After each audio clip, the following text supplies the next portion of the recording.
A room is 14 meters long and 8 meters wide. 8, 14.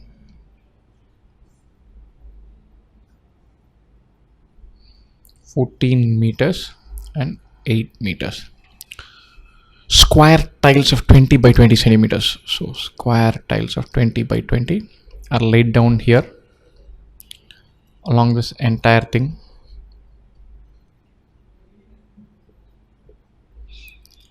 If a tile costs rupees 5, then the total cost of flooring the room.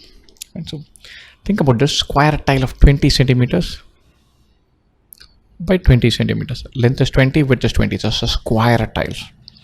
Think about how many will be laid down along the breadth. What number will be there along the length?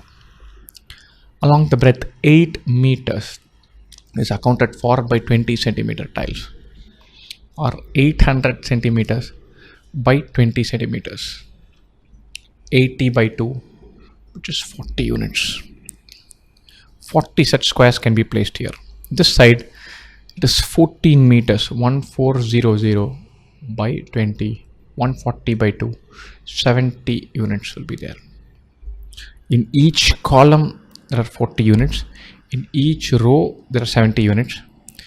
There are 70 rows, 70 columns, or 40 rows, or the total number of units. Number of tiles equals 70 into 40. Cost of tiling. Cost of one tile equals rupees 5. Cost of tiling is 70 into 40 into 5. 70 into 200, which is 14,000.